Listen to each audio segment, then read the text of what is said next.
A e dini që sot që po flasim, jemi përballë një varfërie, përballë një brutaliteti, padrejësie, pabarazie, integrimi, emigracioni dhe varfërie. Në asnjë vend tjetër të botës nuk vidhet siç vidhet Shqipëria dhe shqiptarët. Procesi i ndërgjegjësimit nuk është vetëm një fjalë, por është një betejë e cila shoqëria shqiptare duhet ta fitojë.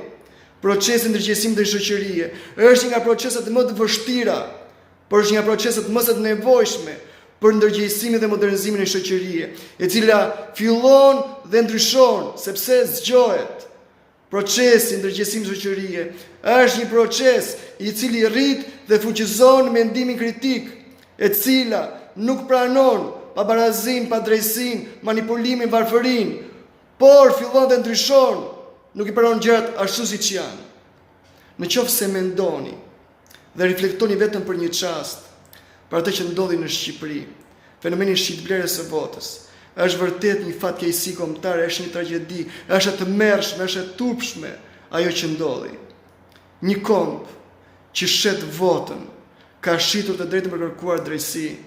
Një komb dhe një vend që shet votën ka shitur të drejtën për të jetuar në mënyrë dinjitoze në vendin e tij.